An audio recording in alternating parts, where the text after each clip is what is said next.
За манай подкастын гол одоо зорилго бол бид нар одоо нөгөө сайн туршлага түгээж байгаа ийм газруудаас туршлагыг нь яриулаад түгээн дэлгэрүүлээд тэгээд одоо юу гэдэг зах зээл дээр үйл ажиллагаа явуулж байгаа нийт одоо байгууллагын 70-80% нь бол алдаад байгаа шүү дээ.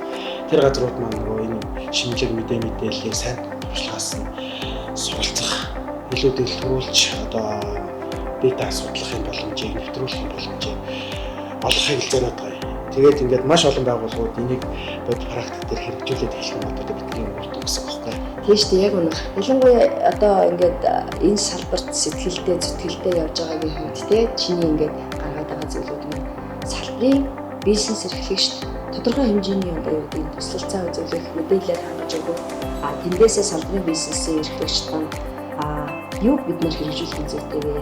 Ямар алдаагаа бид нэр гаргахгүй байх зүйтэй вэ? Ер нь шинэ технологийн шинэ одоо мэдээллүүд юу болж байгаа гэдэг сонсох, мэдэх, дуулах ийм их сайхан